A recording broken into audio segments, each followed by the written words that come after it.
Hey there, leading ladies. Welcome to the Women Physicians Lead podcast.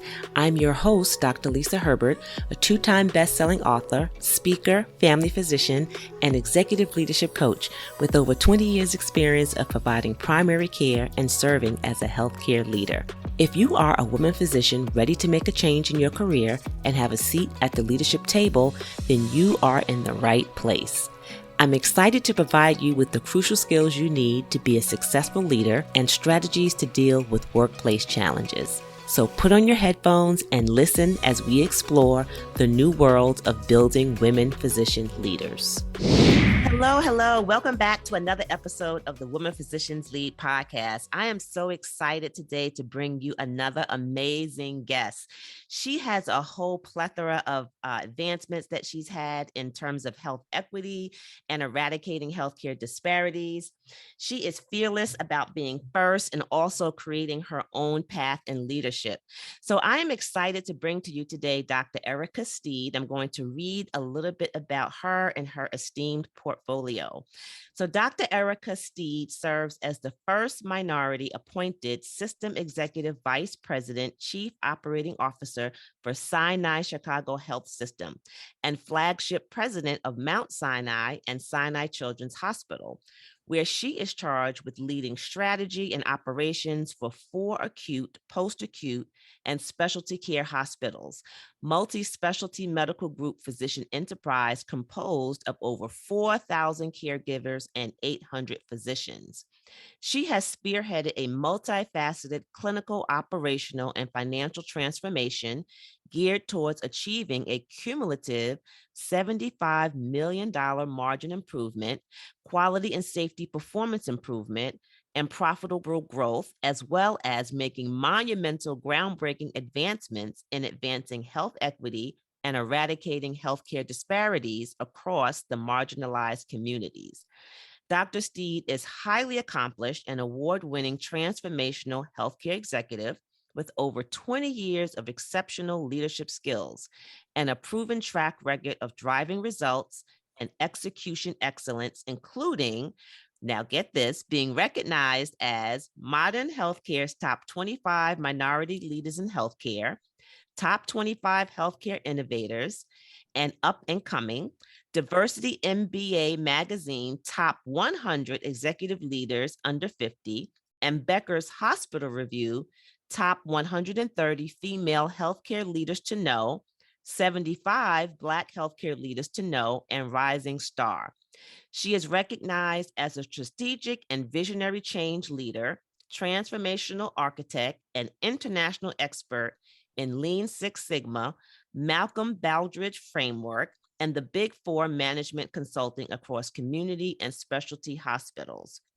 She is a results-driven change agent with significant experience over large-scale strategy initiatives to drive high-quality healthcare, operational efficiencies and turnarounds, customer satisfaction, workforce and provider engagement, profitable growth, and value optimization. She is an avid speaker. She has received her doctorate of education in ethical leadership with distinction, her master's of business administration, bachelor of science in nursing, and numerous certifications. She is also a prized and devoted mother to 4 children. So welcome to the Women Physicians Lead podcast, Dr. Airica Steed. We are so happy to have you here today. I am so honored and delighted to be a part of this platform, and thank you so much for inviting me. Absolutely. So I'm excited to hear about your story, about your journey. As you know, on this podcast, my goal really is to inform, to inspire, and to motivate women to really thrive in the role of leadership. And a lot of my guests come from, various backgrounds in terms of where they started and also where they are right now. Mhm. So if you can share with us, thinking about your career and your leadership journey, who or what may have been instrumental in that decision for you? So I have so many role models and so many individuals that played a key role in my advancement and in my journey. And I believe it stems back multiple generations. I actually come from 4 generational bloodlines of nurses in my family. So the roots go very far and deep, down to Tuscaloosa, Alabama, with my great grandmother, who was a self-trained clinical nurse midwife from Tuscaloosa. So it planted a seed of healthcare in my family, and it really inspired all the women in my family, including myself, including my late mother, to pursue healthcare and nursing specifically as a profession. So I knew from a very early age that I was going to go into healthcare. I just didn't know what particular path I was going to take. I also have a long generational bloodline of self-made people and self-made entrepreneurs. And to me, that inspired a larger purpose. And I was able to marry both of those worlds together. So I was able to marry nursing and clinical and practice with having an entrepreneurial spirit. And that is what gets me up at night and keeps me, up throughout the day, really trying to trailblaze in this space. So I married both of those worlds together and really created my own path. So I'm avid for taking non-traditional paths, and that's essentially what I did. So I started out in nursing. So I'm an emergency department and critical care nurse by training, and I carry that with me, most certainly, in terms of really teaching the concepts of critical thinking and troubleshooting and being able to block and tackle precisely. But I've also been, an avid owner of that entrepreneurial spirit, where if a chair is not at the table, you bring your own folding chair. If there is no voice to be heard, create your own voice. So I've been able to do that in a multitude of capacities. So I've always gone against the grain as opposed to going with the common flow of really building yourself up in this industry. That's amazing. That's an amazing story. I think you actually have shared a lot in just sharing with us, your journey. And one of the things that I'm taking away is that we all can create our own path, and it doesn't have to be the traditional path, right, to leadership. There can be some twists and turns along the way to sort of get us there. And then the other thing that's really important that you shared was this concept of, as Shirley Chisholm has said in the past, right, bringing your folding chair to the table if there's not space for you. And how did you find creating that space? Was it difficult? What do you think really helped you to create that space and find your voice? Yeah, absolutely. It was difficult, and I believe that adversity and failure and scuffing your knees and being faced with insurmountable obstacles is the breakfast of champions. It prepares you for what your day-to-day is going to be like once you essentially rise to that occasion where you're going to be challenged in a multitude of ways. So for me, I really heeded and took in early in my path being uncomfortable or being comfortable being in uncomfortable situations and really navigating through. I'm extremely gifted and skilled at this point of being plopped in the middle of the ocean and learning how to either sink or swim. And I've always survived through really, again, being innovative on the spot, creating your own path, leveraging those key partners and allies that you have, and building up your own board of advisors or board of directors to really support you along that journey. But early on in my journey, I put myself in purposeful and very intentional situations where a lot of things are going to come at you in a very difficult type of way, and is how you survive and thrive through those situations that really is a testament of your leadership and what you can aspire to be. Yeah, absolutely. So when you look at your day to day in terms of the things that you do and the things that you're responsible for as a healthcare executive, what does that role look like? Who do you serve and what challenges do you face? Yeah, so that's a wonderful question. So I am, as you indicated in the opening remarks, I actually serve in a dual capacity for the largest private safety net health system in the state of Illinois. And with that being said, our very unapologetic mission is to serve the underserved, most marginalized communities, those that often times have felt like they don't have a voice. So that's who I serve. I serve 1.5 million people in the communities at large throughout the city of Chicago. So that is who I'm leading. That is who I'm partnering with. I'm rolling up my sleeves every single day. I'm in the trenches, really hearing and heeding, learning, listening.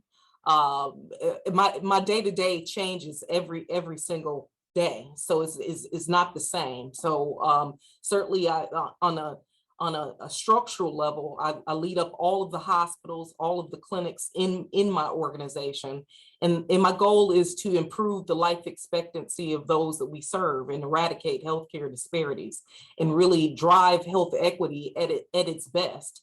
And how to do that is we're navigating through various dimensions of how to get at that. One, I'm really trying to crack the nut on improving access to care. There's so many different dimensions, and I think it's a maze in terms of how to access high quality care and have it delivered consistently exceptional every patient every time. So I'm trying to solve for that equation. And it's a very difficult thing to do, especially on the wake of what we've just, passed through with with the COVID pandemic, and it's challenging and disrupting our workforce, and we're always running short. So we're 30% below where our bar needs to be in terms of really having the effective resources to do a high quality job. So I'm trying to solve for that equation. I'm trying to solve for the equation of how do we continue to maintain a mission, which is very important and something that we're proud of, with very limited resources and the inability to really raise up enough dollars to adequately have the equipment and the basic utensils and tools to do your job effectively and actually compete in this space to really grow and thrive. So on a day in, day out basis, that's what I'm doing. I'm really strategizing, I'm troubleshooting, I'm listening, I'm learning, and I'm working directly with the community for the community to really get at that health equity puzzle and equation. And that's wonderful. And I think that sometimes as leaders, we may lose sight of that, right? Mhm. We may lose sight of the fact that that's what we really are rolling up our sleeves to do. It's really to serve the underserved or serve the communities in which we, basically have our leadership footing, in that particular space. So I'm really glad to hear that, that you're actually in there doing that, that type of work. It's time for physicians to rise up, step out, stand out, and take back our place in healthcare, to be the respected voice and leader in our communities. My mission is to help physicians transition into leadership roles by equipping them with the personal and professional development skills that they need to be successful, and also to help them care for themselves physically, mentally, and spiritually. If you have experience practicing in your given specialty, if you have a gift for innovation and building teams, if you have the ability to bring about change in others, if you have solved problems in your practice setting or community, then there are organizations that need you to claim your rightful seat at the table and lead. If you're ready to be the leader in healthcare and change the status quo, then I invite you to book a complimentary strategy discovery session with me at schedulewithdrlisa.com. That's schedulewithdrlisa.com.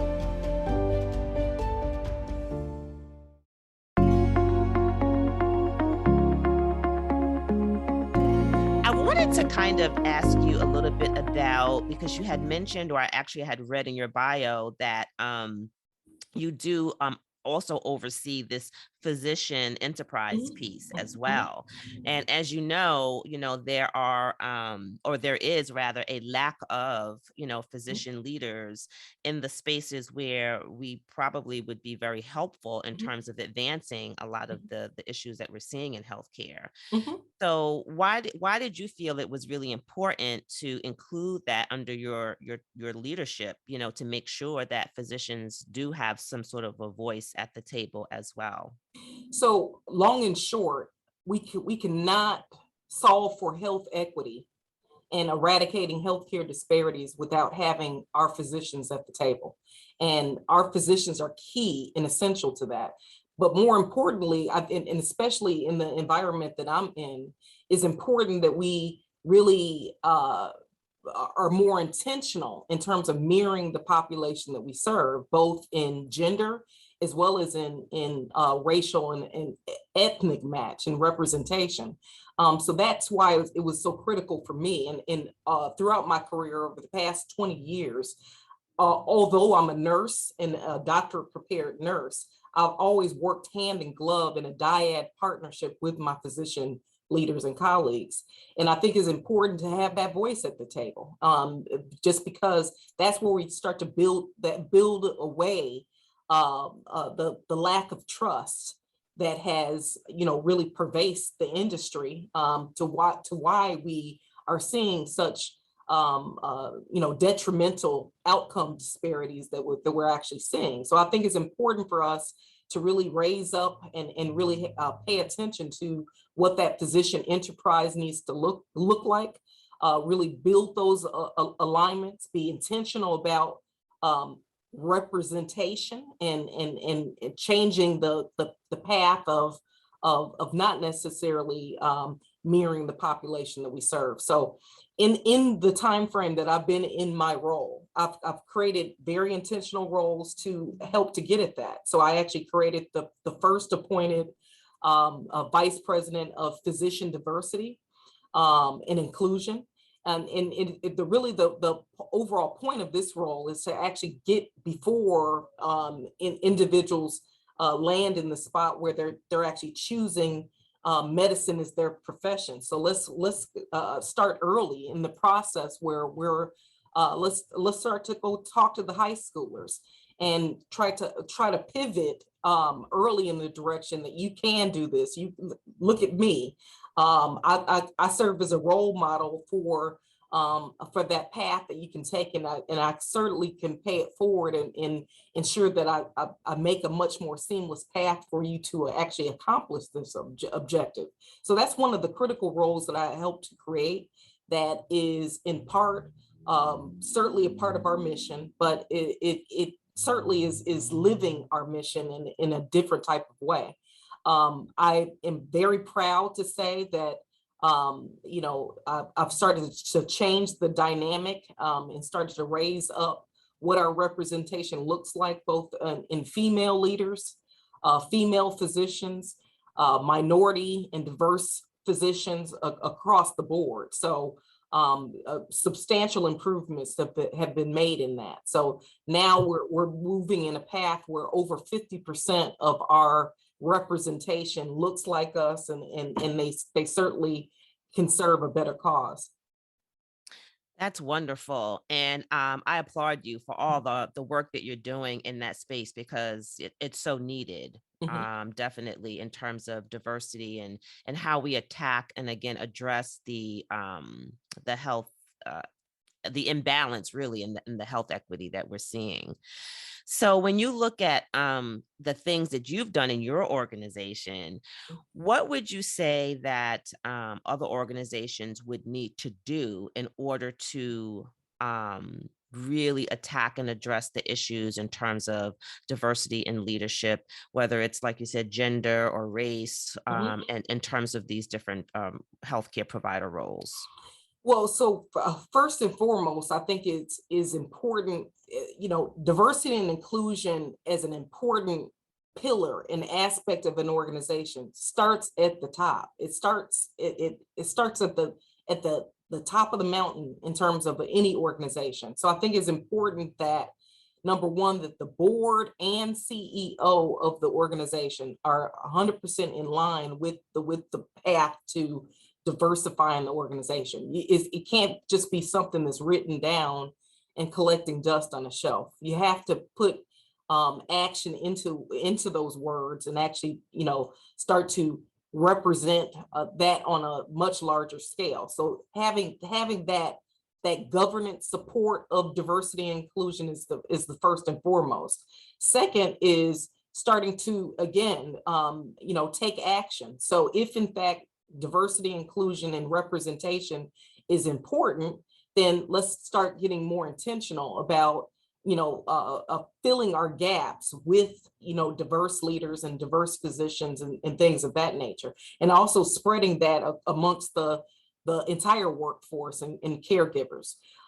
Beyond that, I think I think representation and diversity goes above and beyond just ensuring that you're employing a specific provider base. I think that it goes further in terms of how well we align and partner with minority-owned businesses to really economically enhance the populations and the communities at large that we absolutely serve.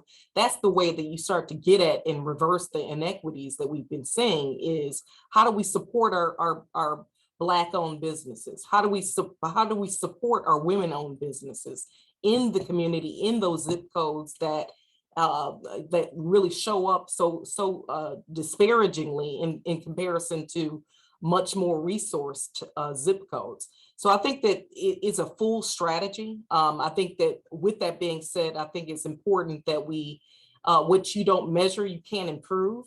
So you have to have a lens of transparency on what those outcomes actually are, and in order to really set the tone on what key improvements and levers that you need to pull to really address the gaps that you actually have in the organization. So those are just some tidbits, but certainly it starts at the top. If you don't have that commitment at that level, it's not going to cascade anywhere else from there. And you have to take action and be courageous. So a lot of this is uncomfortable, by the way. So if you're in an organization that has been primarily majority and has not reflected in a different type of way, trust me, that's intentional, just because it's more comfortable to actually sit into that position. Mhm. I think that by moving in this direction, it creates tsunami waves of change, and it causes very uncomfortable conversations. But going back to my earlier remarks, you have to become comfortable being uncomfortable. Yes, yes, absolutely. And I love actually the way that you are describing this sort of tsunami wave of change, right? It's because we really have to attack it in that Mm, manner. We can't just sort of, lie back dormant or just acquiesce to the status mhm, quo, mhm, and still want to see a mhm. change at the end. We have to be the change that we want to see. In order to be the change that we want to see, we have to be comfortable being uncomfortable. And we have to start to stimulate those uncomfortable conversations, because that becomes more of the norm. And that's when you can start to chip away at historic realities that is not the best for anyone.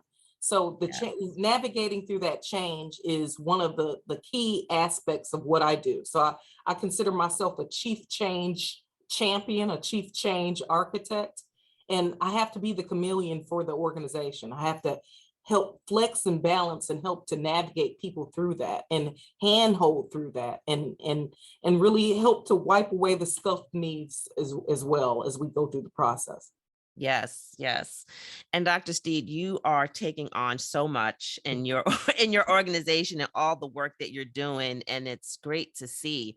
But I also know that it comes with obviously a lot of challenges. It comes with a lot of sacrifice. Mhm. So if you could just leave us with 3 tips that you would give other women who are sort of in this same space or looking to transition into leadership and will have to face obviously some of the challenges that you are facing right now, what 3 tips would you give them in terms of their own self-care and thriving in Yeah. the face of the challenges? Yeah.